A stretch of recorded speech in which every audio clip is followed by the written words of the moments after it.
خطأ لی، اے اللہ محمد عربی کا صدقہ میری خطا سے درگزر فرما دے۔ اللہ تعالیٰ فرمایا اے آدم میں نے تجھے بخش تو دیا، لیکن تو یہ بتا تو میرے نبی کو جانتا کیسے ہے؟ تو عرض کی مالک جب تو نے مجھے پیدا کیا اور میرے میں روح پھونکی اور میری نظر اٹھی تو فراز عرش پہ پڑی، تو میں نے تیرے نام کے ساتھ اس پیارے کا نام لکھا ہوا دیکھا تھا اور میں قبول کر لی۔ یہ من گھڑت روایت، موضوع روایت ہے اور یہ قرآن کے بھی خلاف ہے۔ اللہ نے کہا فَتَلَقَّى آدَمُ مِن رَبِّهِ كَلِمَاتٍ فَتَابَ عَلَيْهِ، آدم نے ہم سے کلمات سیکھے، ہم سے دعا سیکھی، اور دعا موجود ہے ربنا ظلمنا انفسنا وَإِن لَمْ تَغْفِرْ لَنَا وَتَرْحَمْنَا لَنَكُونَنَّ مِنَ الْخَاسِرِينَ۔ ڈائریکٹ اللہ کو پکارا۔ اللہ نے جو دعا سکھائی وہ کس طرح سکھائی؟ ربنا، ڈائریکٹ اللہ کو آدم علیہ السلام نے پکارا، کوئی وسیلہ کوئی واسطہ نہیں۔ تو پھر یہ وسیلے والی دعا کہاں گئی؟ لے کر آئے کوئی کہ ہاں یہ وسیلے والی دعا بھی ہے، آدم علیہ السلام نے یہ وسیلے کے ساتھ یہ دعا کی تھی۔ الفاظ ملیں گے؟ قیامت تک نہیں ملیں گے۔ ملیں گے الفاظ حضرت آدم علیہ السلام کی دعا کے تو یہی ربنا ظلمنا انفسنا وَإِن لَمْ تَغْفِرْ لَنَا وَتَرْحَمْنَا لَنَكُونَنَّ مِنَ الْخَاسِرِينَ۔ اور ہر نبی نے رب کو ڈائریکٹ پکارا، کسی نبی نے کسی اپنے سے بڑے نبی کا وسیلہ نہیں لیا۔ نہ اللہ کے نبی جناب محمد رسول اللہ صلی اللہ علیہ وسلم نے اس کی تعلیم دی۔ 2000 کے قریب دعائیں اللہ کے نبی نے ہمیں سکھائی ہیں روزمرہ کی، کسی ایک میں بھی وسیلہ نہیں ہے۔ تو یہاں پر وسیلے کا بھی رد ہوتا ہے۔ اللہ کو جب پکارا جائے گا ڈائریکٹ ربنا اللہم سبحان اللہ کہہ کر پکارا جائے گا، رب کے لیے کوئی وسیلہ، کوئی سی ڈی، کوئی وکیل، کوئی پی اے، کوئی چپڑاسی نہیں ہے۔ رب کہتا ہے کہ تم مجھے پکارو، میں تمہاری دعاؤں کو قبول کروں گا۔ اجیب دعوت الداعی اذا دعان۔ جب بھی کوئی دعا کرنے والا دعا کرتا ہے، رب کہتا ہے میں اس کی دعا کو سنتا ہوں اور قبول بھی کرتا ہوں۔ تو رب ہمارے قریب ہے، دعاؤں کو سننے والا ہے، قبول کرنے والا ہے، بلکہ رب کہتا ہے انہ علیم بذات الصدور۔ دعا تو زبان سے تم کہہ رہے ہو، تمہاری دل کی دھڑکنیں بھی رب جانتا ہے۔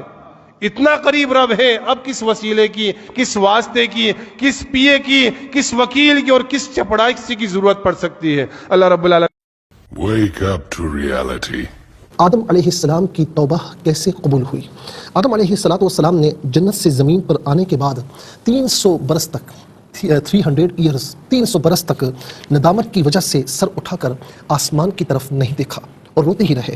اور روایت یہ ہے کہ اگر تمام انسانوں کے آنسو جمع کیے جائیں تو اتنے نہیں ہوں گے جتنے آنسو داؤد علیہ السلام کے خوف الہی سے زمین پر گرے۔ اگر تمام انسانوں اور داؤد علیہ السلام کے آنسوؤں کو جمع کیا جائے تو آدم علیہ السلام کے آنسو ان سب لوگوں سے زیادہ ہوں گے۔ بعض روایات میں ہے کہ آپ نے یہ پڑھ کر دعا مانگی سبحانک اللہم و بحمدک و تبارک اسمک و تعالی جدک لا الہ الا انت ظلمت نفسی فاغفر لی انہ لا یغفر الذنوب الا انت۔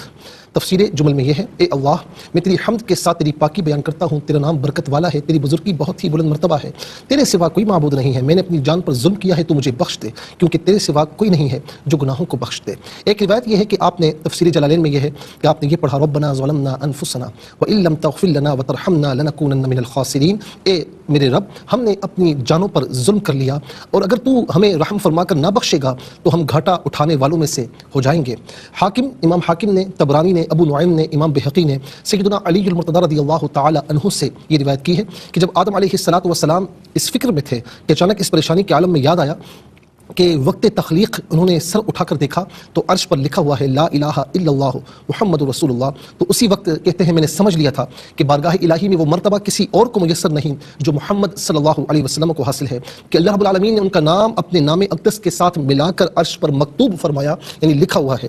لہٰذا آپ نے اپنی دعائیں ربنا ظلمنا انفسنا کے ساتھ یہ عرض کیا کہ اسألک بحق محمد صلی اللہ علیہ وسلم ان تغفر لی۔ اور ابن منذر کی روایت میں یہ کلمات ہیں اللہم انی اسألک بجاہ محمد عبدک وکرامتہ علیک ان تغفر لی خطیئتی۔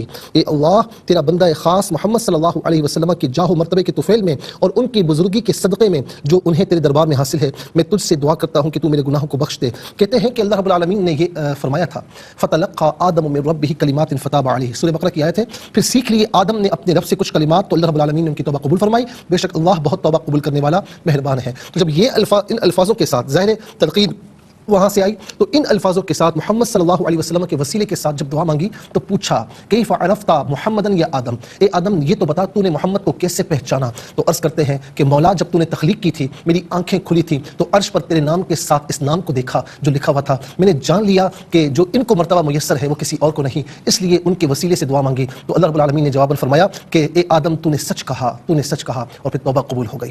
اس سے یہ معلوم ہوا ناظرین کہ اللہ تعالیٰ کے مقبول جو ہوتے ہیں نا ان کے وسیلے سے یہ کہہ کر دعا مانگنی جائز ہے کہ مولا فلاں کے وسیلے سے میری مغفرت فرما، میری توبہ قبول فرما۔ اس طرح ناظرین مانگنا یہ انبیاء کی سنت ہے۔ آدم علیہ السلام کی توبہ 10ویں محرم کو قبول ہوئی، جنت سے نکلتے وقت دوسری نعمتوں کے ساتھ عربی زبان بھی آپ کو بھلا دی گئی تھی، بجائے اس کے سریانی زبان آپ کی زبان پر جاری کر دی گئی تھی، مگر قبول ہونے کے بعد عربی زبان بھی آپ کو عطا فرمائی گئی۔ اور ناظرین یاد رکھیں کہ آدم علیہ السلام کی خطا اجتہادی تھی، اجتہادی خطا جو ہے گناہ نہیں ہوتی، معصیت نہیں ہوتی، اس لیے جو شخص آدم علیہ السلام کو معاذ اللہ عاصی کہے گا یا ظالم کہے گا تو وہ نبی کی توہین کرے گا، اور نبی کی توہین کرنے والا دار اسلام میں نہیں رہتا۔ اللہ رب العالمین مالک و مولا ہے، وہ اپنے بندے خاص آدم علیہ السلام کو جو چاہے فرمائے، اس میں ان کی عزت ہے، دوسرے کی کوئی مجال نہیں کہ خلاف ادب کوئی لفظ اپنی زبان پر لائے۔ ناظرین و سامعین یہ یاد رکھیں کہ وسیلہ ہم جو وسیلہ مانگتے ہیں نا، وسیلے کے ساتھ دعا کرتے ہیں، اس کی وجہ یہ ہے کہ مولا ہم تو گناہ گار ہیں، تو اپنے پیاروں کے صدقے میں ہماری مغفرت فرما۔ لیکن یاد رکھنا کہ اب مانگنا اللہ تعالیٰ سے ہوتا ہے، اللہ رب العالمین کی بارگاہ سے ہی مانگنا ہوتا ہے، وسیلہ محبوبوں کا ہوتا ہے تو وہ دعا رد نہیں فرماتا۔